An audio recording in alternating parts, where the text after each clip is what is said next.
మన తెలంగాణలో మొట్టమొదటి ఫ్యాక్టరీ అవుట్లెట్ మన ముకుంద జ్యువెలర్స్ లో లైట్ వెయిట్ ఆభరణాలు కలెక్షన్స్ ఎన్నెన్నో అన్ని జ్యువెలరీస్ పై VA కేవలం 2 to 12% మాత్రమే. విచ్చేయండి ముకుంద జ్యువెలర్స్. హాయ్ హలో అండి, వెల్కమ్ టు బిగ్ టీవీ కళామ తల్లి. ఈరోజైతే ఒక మంచి డైరెక్టర్, డెబ్యూ డైరెక్టర్ ఒక మంచి సినిమాతోనైతే వస్తున్నాడు.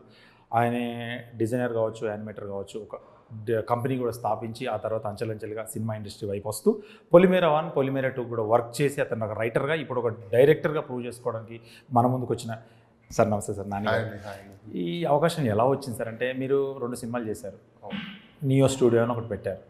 అందులో ఏం చేస్తుండేవారు కంపెనీలో? నేను ఈ 2 సినిమాలే కాదండి, ముందు నుంచి ఆల్మోస్ట్ 2010 నుంచే నేను ఫిల్మ్ ఇండస్ట్రీ డైరెక్షన్ డిపార్ట్మెంట్లో చేశాను. కొన్ని చిన్న సినిమాలకు చేశాను వర్క్. దాని తర్వాత మధ్యలో ఒక సినిమా చేసాము, ఒక సెకండ్ యూనిట్ డైరెక్టర్గా ఒక సినిమా చేశాను. అనిల్ గారితో 28 degrees నుంచి నేను పరిచయం. అక్కడ నుంచి మా జర్నీ స్టార్ట్ అయింది. ఆ అన్నతో ఉన్న ర్యాప్తో మేము ఎప్పుడు కథల గురించి డిస్కస్ చేసుకుంటూ, అండ్ నా డైరెక్షన్ అంటే నాకు ఎంత పిచ్చో ఏంటో తెలుసుకుంటూ, దట్టు నాకున్న ఈ పోస్టర్ డిజైనింగ్స్ కావచ్చు, ఎడిటింగ్ కావచ్చు, ఇవన్నీ యాజ్ ఎ టెక్నికల్ టీమ్ లాగా అన్నకి సపోర్టివ్గా ఉంటూ అలా చేసుకుంటూ వస్తే, అన్న ఇలా సినిమా ట్రయల్స్ చేస్తున్నానన్న, ఇలా సినిమా కోసం తిరుగుతున్నానన్న అని అన్నకు ఒక కథ చెప్పడం జరిగింది. ఆ కథ చెప్పిన తర్వాత, అరే బాగుందిరా కథ ఇది, నేను ఒకసారి చిట్టూరు గారితో మాట్లాడతానని చెప్పి మాట్లాడారు. మాట్లాడిన తర్వాత, అవును మీకు తెలిసిన అబ్బాయి అంటున్నారు, ఆ అబ్బాయి వర్క్ బాగుంది అని అంటున్నారు కదా, సార్ మీ దగ్గర ఉన్న కథ ఒకటి ఉంది కదా, అది చేద్దాము, అది చాలా బాగుందని చెప్పేసి ఈ కథ స్టార్ట్ చేయడం జరిగింది. ఈ కథ కూడా ఎప్పటి నుంచో అనుకున్నాం మేము. అన్న ఈ కథ తెలుసు మాకు, సో అన్న ఈ కథ ఎప్పుడు చేద్దాం ఏంటి అని మేము మాట్లాడుకుంటూ, సో అదే ఫైనల్గా నా సినిమా అయింది. అంటే ఈ డిజైనర్ స్థాయి నుంచి అంటే సినిమాగా పొలిమేరకి వర్క్ చేసిన తర్వాత ఇప్పుడు ఈ సినిమా చేస్తున్నారు. అవును, ఇది డైరెక్ట్ మీరే, అంటే కథ ఏమో తంది. అవును. ఆయన ఎందుకు డైరెక్ట్ చేయకుండా అంటే మీకు అప్పచెప్పాడు అని? సో అనిల్ గారికి ఆల్రెడీ ఈ బ్యానర్లో వేరే సినిమా స్టార్ట్ అవ్వాలండి. సో ఆయన బిజీగా ఉన్నారు. ఆయన బిజీగా ఉన్న టైంలో నేను ఇది స్టార్ట్ అవ్వడం జరిగింది. సో ఇది స్టార్ట్ అయ్యి, అరే నేను కథ ఇస్తానరా నేను, సో ఆ సినిమా చేయాల్సి ఉంది ఆయన, ఆ సినిమా చేస్తున్నాను కదరా, నేను ఈ కథ నువ్వు చేసేదని చెప్తే, సో నేను డైరెక్టర్ అవుదాం అనుకుని వచ్చాను.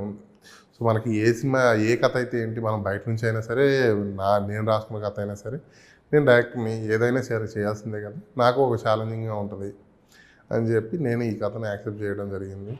కూర్చొని డిస్కస్ చేసాం. ఆ తర్వాత అనిల్ అన్నది పుష్ కావడంతో, అనిల్ అన్న కొంచెం సపోర్టివ్గా నాకు ఈ సినిమాకి బ్యాక్ బోన్ లాగా ఉండి, నా వెనకాల ఉండి, అరే ఇలా ఉంటే బాగుంటుంది, ఇలా ఉంటే బాగుంటుంది అని సజెషన్స్ ఇస్తూ నన్ను ఎంత దూరం నడిపించారు. నరేష్ గారు చాలా సినిమాలు చేశారు. అవును. ఇక్కడ ఏంటంటే డైరెక్టర్ ఫస్ట్ డే హ్యాండిల్ చేయలేకపోతే కంటిన్యూగా అదే ప్రాబ్లం అవుతుంటుంది.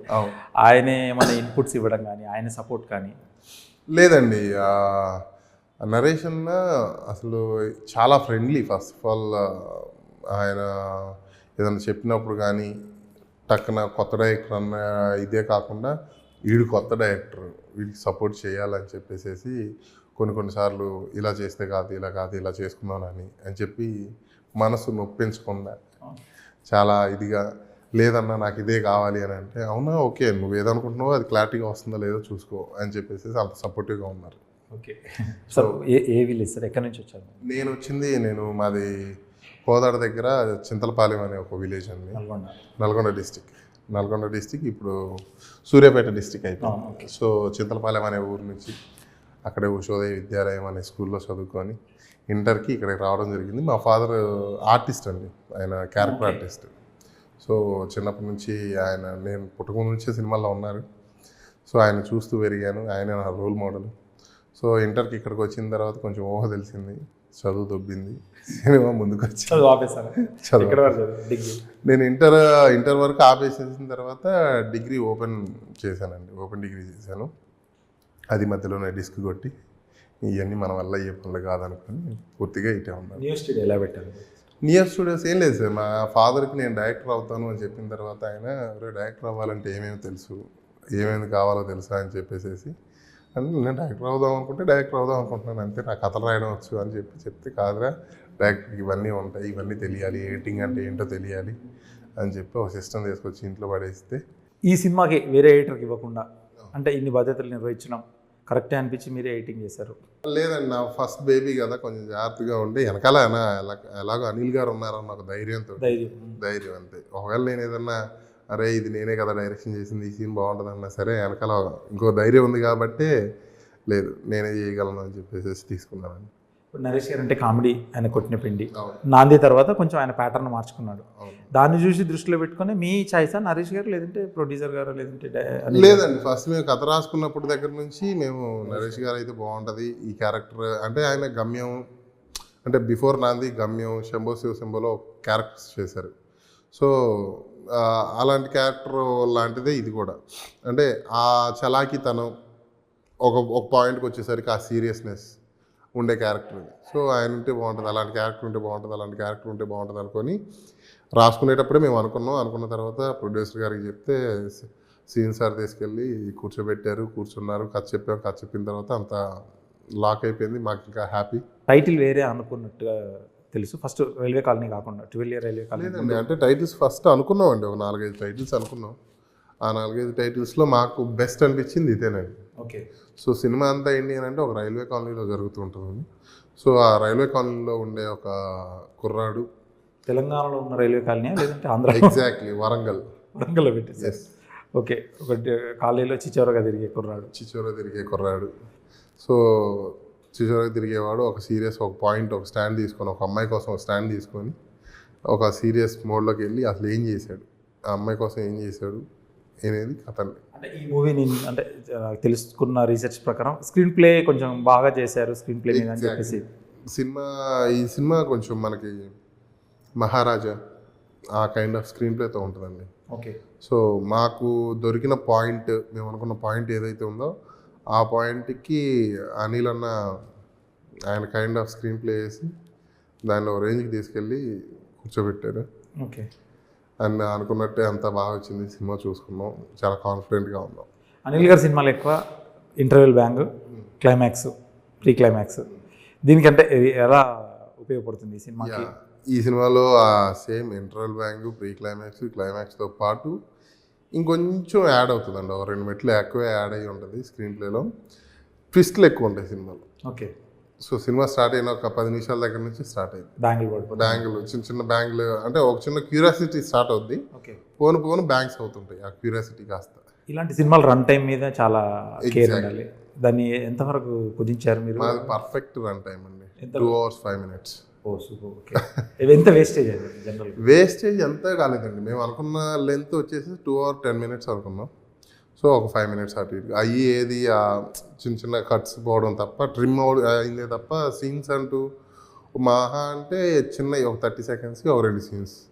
బేసిక్గా థ్రిల్లర్ సినిమాస్ మీరు ఇష్టపడుతుంటారా? థ్రిల్లర్ సినిమాలు ఇష్టమేనండి, బట్ నేను ఎక్కువగా కామెడీ అండ్ కమర్షియల్ సినిమాలు అంటే నాకు బాగా ఇష్టం. ఓకే. నాకు అలాంటివి చేయాలని ఇష్టం. బట్ ఈ కథ అనుకున్నప్పుడు నాకు అనిల్ గారికి ఏంటి అని అంటే ఆయనేమో అంత కాన్సెప్ట్ ఓరియంటెడ్ ఇలాంటివి చేస్తారు, నేనేమో కమర్షియల్. ఆయన అన్నారు కూడా, అరే నువ్వు అంతా కమర్షియల్ కదరా, మరి ఈ కథ ఎలా ఒప్పుకున్నారు అంటే, అన్న లేదన్న ఇందులో దమ్ము ఉంటుంది, ఈ కథలో దమ్ము ఉంది, నాకు దమ్మున్న కథలు కావాలి. సో ఈ కథలో దమ్ము ఉంది, నాకు రెడీ నేను చేయడానికి అని అంటే, చూసేవారా నువ్వు కూడా కాన్సెప్ట్ వైజ్, నీకు కాన్సెప్ట్లు అంటే ఇష్టం ఆయన సెటైర్ లేడు. ప్రొడ్యూసర్ శ్రీనివాస్ గారేమో బడ్జెట్ విషయంలో స్ట్రిక్ట్గా ఉంటాడు. లేదండి, మా విషయంలో స్ట్రిక్ట్గా ఉన్నా సరే మాకేం కావాలో అది ఇస్తారు. అంటే మీరు ఏమనుకుంటున్నారో అది తీయండి, మీరు అనుకుని మీ క్లారిటీగా లేకుండా తీయడం వేస్ట్.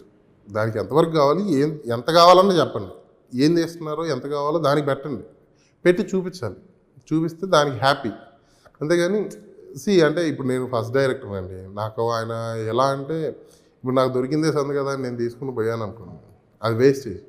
సో ఎంతవరకు కావాలో ఓ జాగ్రత్త అండి, ఒక ఫాదర్ లాగా ఇంట్లో ఫాదర్ కనుక రే డబ్బులు జాగ్రత్త పెట్టుకోరా, చూసుకో ఏం చేస్తున్నావు ఏంటి జాగ్రత్త ఖర్చు పెట్టు అన్నట్టు ఆయన చెప్తారు తప్ప, నాకు ఇది కావాలి అని అంటే ఆయన ఇవ్వడానికి రెడీ. మ్యూజిక్ పరంగా, ఎందుకంటే ఇలాంటి సినిమాలకు మ్యూజిక్ ప్రాణం. 80% మ్యూజిక్, 20% 30% విజువలైజేషన్. ఆ మ్యూజిక్ ఎలా అంటే ఏమైనా రిఫరెన్స్లు ఇచ్చేవాళ్ళ బీమ్స్కి డైరెక్ట్?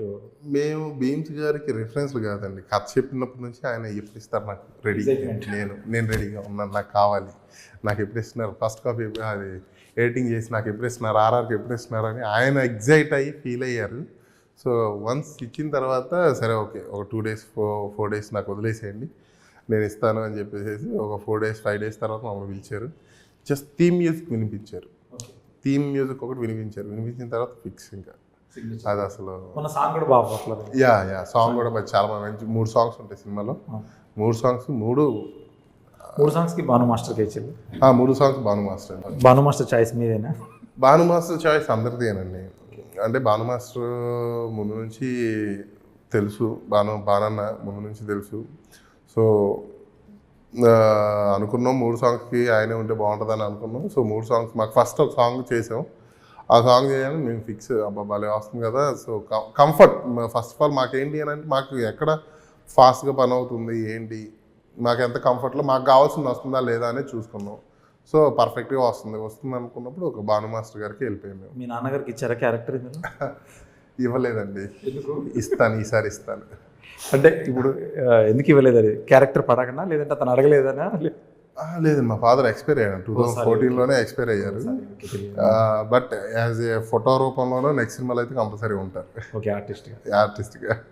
ఎందుకంటే సినిమా ఇండస్ట్రీలో ఉన్న ఆర్టిస్టులు కావచ్చు, సినిమాలో ఎవరైనా ఒక డైరెక్టర్ అయ్యాడు అంటే అది నెక్స్ట్ లెవెల్ ఆనందం ఉంటుంది. ఎందుకంటే అది ఇక్కడ కష్టాలు తెలుసు కాబట్టి వాళ్ళకి. మమ్మీ వాళ్ళు ఎలా ఫీల్? సూపర్ అండి. వాళ్ళు అంటే కొంచెం ఒక లాస్ట్ మంత్ అనుకున్న రిలీజ్ కొంచెం డిలే అయింది. సో వాళ్ళు హ్యాపీగా ఉన్నారు. ఎప్పుడెప్పుడు నన్ను ఇంట్లో అసలు బయట వాళ్ళకన్నా ఇంట్లో వాళ్ళు ఎక్కువ ఫోర్స్ చేస్తున్నారు. ఎప్పుడు సినిమా మాకు ఎప్పుడు చూపిస్తున్నామని. లేదమ్మా చూపిస్తాను. లేదు మాకు సరే సినిమా రెడీ అయింది కదా చూపించాను. వాళ్ళు లేదు మీరు థియేటర్లో చూడాలి, డే 1 చూడాలి అని చెప్పేసి వాళ్ళు waiting. Kamakshi Bhaskarla good friend, talented, మంచి పర్ఫార్మర్, మంచి సపోర్టివ్. దీంట్లో మళ్ళీ చేతబడులు ఉన్నాయా లాస్ట్లో? ఆ చేతబడులు ఏమి ఉండవండి, దాంట్లో చిన్న టచ్ ఉంటుంది అంతే. సో పూజ జరిగితే చేతబడి అన్నట్టు కాదు కదా. అంటే మామూలుగా ఇప్పుడు రైటర్ గారు ఉన్నారు కాబట్టి ఉంటుంది, కైండ్ ఆఫ్ టచ్ ఉంటుంది తప్ప లేదండి. మీరు అనిల్ గారు పొలిమేర 1 పొలిమేర 2 అనుకుంటున్నారు కదా, దాంతో సంబంధం లేకుండా థ్రిల్లింగ్లో ఇది ఇంకో మెట్టెక్కేసింది. ఓకే. సో వాటికి మించే ఉంటుంది తప్ప తక్కువ ఉండదు. కానీ ఇది హారర్ కాదు, ఇది థ్రిల్లర్. ఇప్పుడు 80s 90s వరకు 2000 వరకు రైటర్ వేరే వాళ్ళు ఉండేవాళ్ళు, డైరెక్టర్ వేరే ఉండేది, చాలా సక్సెస్లు వచ్చాయి. దాన్ని మీరు బిలీవ్ చేస్తారా? లేకపోతే ఫ్యూచర్లో కూడా రైటర్ వేరే వాళ్ళు ఉంటే కొంచెం గైడెన్స్ లాగా ఉంటుంది?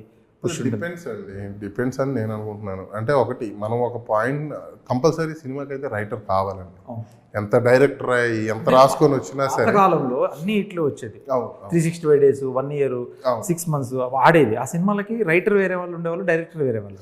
అంటే అండి ఇప్పుడు డైరెక్టర్ రాసుకోవడంలో తప్పులేదు అండ్ కాదు అని అనట్లేదు. కానీ ఎప్పుడైనా సరే ఒక డైరెక్టర్కి ఒక రైటర్ సపోర్ట్ ఉంది అని అంటే అది ఏదైనా కావచ్చు అండి. ఇంకొక యాడ్ అయిన తర్వాత అది యాడ్ అయిన తర్వాత ఏమవుతుంది అంటే నేను ఇప్పుడు ఒక కథను నమ్ముకొని నేనే నడుచుకుంటూ వెళ్తున్నాను అనుకోండి, నా పాయింట్ ఆఫ్ వ్యూలోనే ఉండదు. ఒక రైటర్ యాడ్ అయ్యాడు అనుకోండి, దానికి ఎక్కడ తగ్గుతుంది, ఎక్కడ ఫ్లక్చువేషన్స్ ఎలా ఉంటున్నాయి ఏంటి అనేది చూసి చెప్పడానికన్నా ఉంటుంది. కంపల్సరీ నేను స్టోరీ స్క్రీన్ ప్లే డైలాగ్స్ నేను రాసుకుంటాను. బట్ నాకు కూడా ఒక అడిషనల్ కావాలి. అడిషనల్ ఎందుకు ఇంకా నాకు అనిల్ గారు ఉన్నారు హ్యాపీ. ఏదైనా రాసుకున్నా సరే అన్న ఇది తీసుకొచ్చి ఇది కాంబో ఇప్పుడు మేబీ ఎందుకంటే ఈజీ అయిపోతుంది. ఆల్రెడీ వచ్చినట్టే కదండి మా ఇద్దరిది. మళ్ళీ ఇంకొక చెయ్యాలి, మళ్ళీ చేస్తాం. పొరపాటు ఇది కంటిన్యూ అవుతూనే ఉంటుంది. ముందుగా బీమ్స్కే చెప్పారండి, వేరే మ్యూజిక్ డైరెక్టర్ ఏమన్నా అనుకున్నాను? లేదండి ఫస్ట్ నుంచి బీమ్సే అనుకున్నాం. ఫస్ట్ అనుకున్నప్పుడు అనిల్ గారు అనుకున్నప్పుడు పొలిమేర చేసాం కదా, తనతో వెళ్దామని అనుకుంటే లేదండి కాదు అనుకుని బీమ్స్ గారు ఉంటే బాగుంటుంది అనుకోని ఒకసారి బీమ్స్ గారికి అనుకున్నాం. అంటే ఇదేంటి మాకు కొత్తని అనిల్ గారు ఆల్రెడీ చేసి ఉన్నారు. ఇప్పుడు బీమ్స్ గారు అనేసరికి మాకేంటి అని అంటే బీమ్స్ గారి గురించి ఆయన సాంగ్స్ ఇష్టం, అన్నీ ఇష్టం. బట్ మ్యూజిక్ డైరెక్టర్ బిజీగా ఉండి మన సినిమాని ఏమైనా పక్కగా పెడతారేమో అని ఒక చిన్నపాటి భయం వేసింది. ఎప్పుడైతే కథ చెప్పగానే బీమ్స్ అన్న సరే ఇప్పుడు రెడీగా ఉంటున్నాను, ఎప్పుడు ఇస్తారు అనడంతో మాకు ఇంకొంచెం ఊపు వచ్చింది. సో ఓకే అనుకున్నది మనం అనుకున్నది తప్పు, అందరూ అలా ఉండరు, బీమ్స్ అన్న వెరీ ఎక్సైటెడ్గా ఉన్నారు, చేస్తారు అనుకొని వన్స్ ఫస్ట్ సాంగ్ వినిపించినప్పుడు ఎదిరిపోయింది. ఓకే. అంటే ఆర్ఆర్ కూడా పర్టికులర్గా అంటే ఆయన చేసిన సినిమాలన్నింటికి ఇప్పటిదాకా ఒక ఎత్తు అండి. ఇప్పుడు డిఫరెంట్ జానర్ ప్యాక్ ఆడేసారు నిజంగా చెప్పాలంటే. మామూలుగా కొట్టేశారు. ఓకే. నాకు ఆల్మోస్ట్ మేము సగం చేస్తే ఆయన సగం చేశారని చెప్పచ్చు. అందుట్లో అసలు ఎలాంటి ఇది లేదు. ప్రొడ్యూసర్ ఎప్పుడు చూస్తూనే ఉంటాడు ఎలా వచ్చింది ఫస్ట్ కాపీ చూసాక ఏంటి రెస్పాన్స్ ఆయన? జాగ్రత్త, నువ్వు కార్టూన్స్ వచ్చినాయని బయటికి పోకూడదు. ఓకే, అడ్వాన్స్ వచ్చాయా ఇండస్ట్రీలో? లేదండి, ఇంకా ట్రైలర్ రిలీజ్ అయితే ఏమన్నా వస్తే ఏదన్నా సరే మా చిట్టూరు గారికి చెప్పిన తర్వాత, ఎందుకంటే నాకు ఫస్ట్ లైఫ్ని ఇచ్చింది ఆయనే కాబట్టి ఆయన దగ్గరే ఉండాలి. ఆయనే అన్నారు మధ్యలో రెడీ చేసుకుని నెక్స్ట్ దానికి రెడీ చేసుకొని అంటున్నారు. సో మళ్ళీ హ్యాపీగా సొంత ఇంట్లో ఉన్నట్టే కదండి. అది అంటే ఫ్యూచర్లో ఇప్పుడు ఎవరైనా కథ ఇస్తానంటే మీరు చేయడానికి రెడీ? నాకు యాక్చువల్ కథలు కావాలి కూడా, నేను వినడానికి రెడీ ఫస్ట్. ఓకే, నేను నెక్స్ట్ అంటే నాకు కొంచెం డార్క్ ఫన్, హ్యూమర్ ఎక్కువ ఇష్టం అండి. కామెడీ సినిమాలు, డార్క్ ఫన్, వీటితో కమర్షియల్ ఆస్పెక్ట్స్లో కొంచెం యాక్షన్ సినిమాలు, ఇవన్నీ ఇష్టం నాకు చాలా. ఇప్పుడు మీరు ఇండస్ట్రీకి వచ్చారు న్యూ స్టూడియో ద్వారా, ఎందుకంటే ఏ వింగ్స్ అన్నీ తెలుసుకున్నారు, ఎడిటింగ్ మీకే వచ్చు, డిజైనింగ్ వచ్చు, ఆల్మోస్ట్ ఒక 5-6 క్రాఫ్ట్లు మీరు మెయింటైన్ చేస్తారు. దానివల్ల అంటే ఇప్పుడు ఫ్యూచర్లో వచ్చే వాళ్ళకి ఏం చెప్పదలుచుకుంటారు? మామూలుగా వర్క్ నేర్చుకోండి, తప్పేముంది. అది అంటే ఇప్పుడు చాలామంది అనిల్ గారు ఏమన్నారంటే, నేను చదివాను, డాక్టర్ చేశాను, వేస్ట్ అయిపోయింది, ఫోకస్గా ఏదైనా ఇంటర్మీడియట్ తర్వాత మీరు డిసైడ్ అవ్వండి, అది ఫోకస్ అయ్యి అదే నేర్చుకొని అదే ఫీల్డ్లో ఉండేసి అందులో సాధించండి. కానీ అంతే. నేను ఒకటి అంటే నేను రాసుకున్న వేరే కథలో కూడా ఒక చిన్న సాంగ్ అనుకున్నానండి. ఇప్పుడు మనం ఇంటర్ తర్వాత ఇంట్లో వాళ్ళు ఇచ్చేయాలంటే ఇంజనీరింగ్ అనో లేదంటే డాక్టర్ అనో అటో ఇటో పట్టుకొని ఒక 4 సంవత్సరాలు ఇంజనీరింగ్ అయిపోయిన తర్వాత మళ్ళీ బ్యాక్ అమీర్పేటకు వచ్చి మళ్ళీ కోర్సులు చేసుకొని అటు నుంచి అటు యానిమేషన్ అని ఒక సైడు, ఇంకో సైడు ఆఖరికి ఒక స్టార్టింగ్ ఏంటంటే మా ఫ్రెండ్స్లోనే కొంతమంది ఇంజనీరింగ్ చేసి సరైన జాబ్స్ రాక పెట్రోల్ బంకుల్లో పనిచేయడానికి కూడా రెడీగా ఉన్నారు. అలాంటి సిచ్యువేషన్స్ ఉన్నాయి. సో మనం ఏదనుకున్నా దాని మీద ఉన్నా సరే, ఆల్మోస్ట్ నాకు 15 ఏళ్ళు పట్టిందండి ఇది. మధ్యలో చాలా స్ట్రగుల్స్ వచ్చినాయి, చాలా ఇబ్బందులు వచ్చినాయి, దెబ్బలేసినాయి. లైఫ్ ఎందుకు ఈ అమ్మ జీవితం వెళ్ళిపోదాం అనిపించింది, వదిలేద్దామన్న సిచ్యువేషన్ వచ్చింది. అయినా సరే ఉన్నాం కాబట్టి కొంచెం ఈ దాకా వచ్చాం. ఇక్కడ నుంచి ఇంకొంచెం జాగ్రత్తగా ఉండి ఇంక చేసుకుంటూ వెళ్ళాలి, ఒళ్ళు జాగ్రత్త పెట్టుకొని చేసుకుంటూ వెళ్ళిపోతూ ఉండాలి. ఖచ్చితంగా, ఎందుకంటే సినిమాలు పులిమేరతో మీకు ఊపిరి వచ్చినట్టుంది. ఇంకా ఒక సక్సెస్ వస్తే చాలా మంది అందరిలో వచ్చింది ఊపిరి. ఎందుకంటే ఒక సినిమా సక్సెస్ అయితే ఒక 25 మందికి లైఫ్ వస్తుంది. దాన్ని ఈ సినిమా ద్వారా కూడా ఒక 25 మందికి లైఫ్ రావాలి. అక్కడ లైఫ్ అనిల్ గారు ఇచ్చారు, ఇక్కడ లైఫ్ అనిల్ గారు ఇచ్చారు. ఖచ్చితంగా ఈ 12A రైల్వే కాలనీ ఒక బ్లాక్ బస్టర్ అయ్యి మంచి సినిమా అయిపోయి మీకు మరిన్ని సినిమాలు రావాలని చెప్పేసి కూడా మా బిగ్ టీవీ మరియు కళామ తల్లి తరఫున కూడా మీకు thank you brother. For more videos like this, subscribe Big TV channel.